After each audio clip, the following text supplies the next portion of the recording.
Qui sera le futur BNB? On voit ça tout de suite.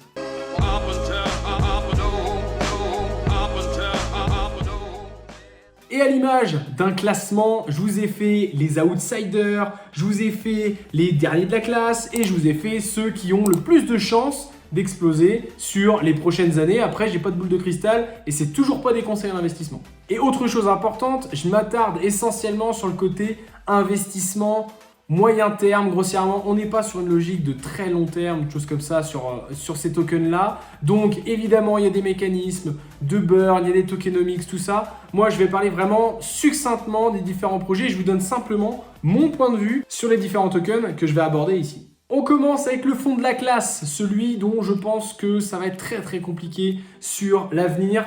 Le CRO, le CRO de Crypto.com. Donc Crypto.com, évidemment, plateforme que tout le monde connaît, mais peut-être un peu trop parce qu'au final, ils ont quand même fait beaucoup de marketing et ils ont quand même pas mal de problèmes. L'avantage du CRO, c'était notamment via la carte bancaire.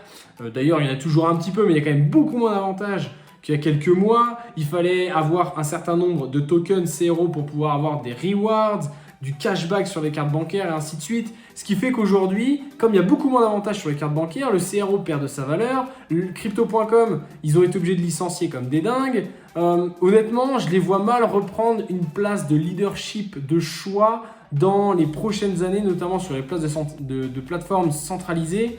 On va voir ça un petit peu, comment ça va évoluer sur la suite, bien évidemment. Ils ont une zone d'achat, je regarde mes notes en même temps, ils ont une zone d'achat entre 0,05 et 0,07 $ le token.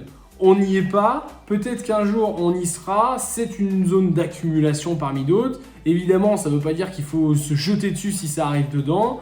Ça peut être un investissement intéressant à moyen terme, mais en termes de fondamentaux, ça laisse un petit peu à désirer.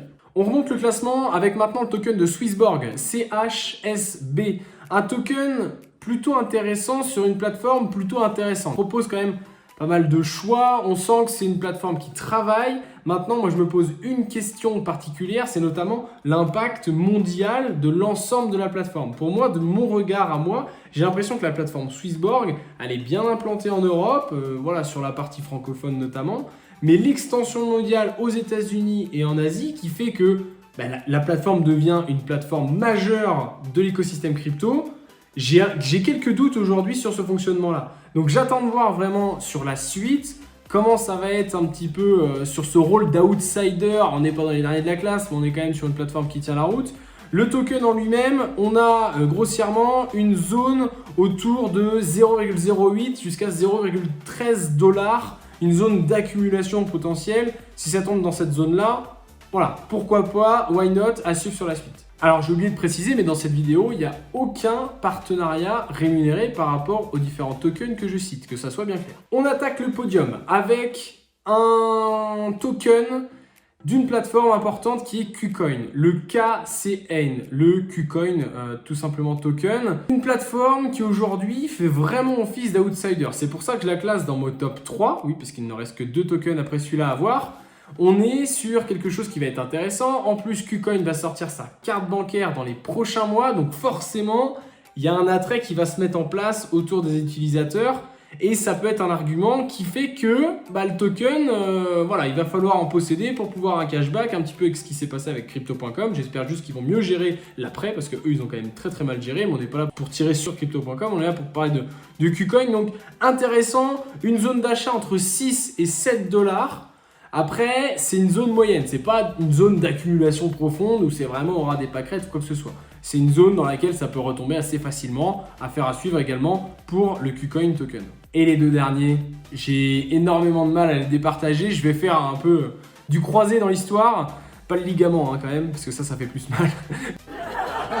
Bref, c'est les deux tokens de Binance et de FTX, c'est-à-dire le BNB et le FTT. Vous allez voir un petit peu comment j'aborde la chose.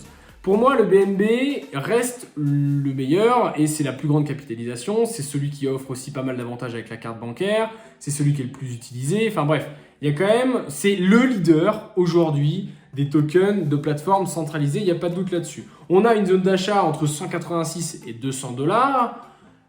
Ce qui donne quand même une petite marge par rapport à son ATH, donc son all-time high, c'est-à-dire le point le plus haut, grossièrement x3. Voilà, pourquoi pas, ça peut toujours être intéressant. Il n'y a pas grand risque à posséder du BNB, sauf si Binance se casse la tronche, mais je pense pas que ça soit ça. Et de l'autre côté, on a le FTT, c'est-à-dire le token de la plateforme FTX, plateforme qui est en train d'exploser les scores, en train de racheter Voyager, potentiellement racheter peut-être des actifs comme des actifs de Celsius, enfin bref, ils sont en train de devenir des gloutons sur le marché et de faire face un peu à Binance comme leur concurrent principal. Maintenant, il va falloir voir la suite quand même. Il y a une chose importante, c'est que la carte de FTX va sortir, la carte bancaire, alors que Binance a déjà sa carte. Donc pareil, il va y avoir le phénomène de je stack des FTT dans mon portefeuille pour pouvoir justement posséder la carte et pour pouvoir avoir des rewards. Il va y avoir des choses comme ça, on n'a pas encore exactement les règles, mais c'est probablement ce qui va se passer. Donc il va y avoir un attrait pour le FTT. Est-ce que ça va faire monter son prix? On verra bien, je ne suis pas devin bien évidemment. Maintenant, on a une zone d'achat qui est plutôt intéressante puisque la zone d'achat est entre 21 et 22 $ grossièrement. Ce qui fait qu'on n'est pas très loin de cette fameuse zone d'achat et que ça mériterait potentiellement réflexion en se disant, voilà, pourquoi pas. Moi, ça fait partie des cryptos que j'ai dans ma watchlist, mais vraiment la short watchlist. Hein. Vous voyez, là, vraiment les cryptos que je suis de très près. Le FTT fait partie de ces crypto-monnaies-là. Maintenant, on va voir un petit peu ce que ça va donner sur la suite, bien évidemment, de cette évolution d'FTX assez phénoménale. FTX a fait du marketing, mais quand même beaucoup moins que Crypto.com, moins que Binance, mais ils sont très bien sortis du bull run de 2021, ils ont de l'argent dans les caisses, ça veut dire qu'ils vont pouvoir potentiellement mettre du reward intéressant sur leur carte bancaire, enfin bref, il y a tout ça, ça fait partie des crypto-monnaies que je pense qu'il va falloir suivre de très près pour la suite, puisque le potentiel derrière peut être très intéressant. Bon, je fais quand même un petit disclaimer sur ces tokens particuliers de plateformes centralisées. On est sur un marché qui n'est pas régulé et il y a des manipulations de marché. C'est-à-dire qu'une crypto peut très bien être achetée par sa propre plateforme pour justement éviter que le prix baisse. Et c'est notamment une manipulation qui est connue déjà de Swissborg par exemple, pour éviter que le token soit trop bearish. Alors après, ils ont mis ça carte sur table. Binance l'a probablement fait, ils le font probablement tous déjà. Donc il faut déjà un petit peu anticiper, il faut évidemment s'exposer à un très faible niveau, voire pas s'exposer du tout si vous êtes plutôt un profil conservateur sur la notion d'investissement.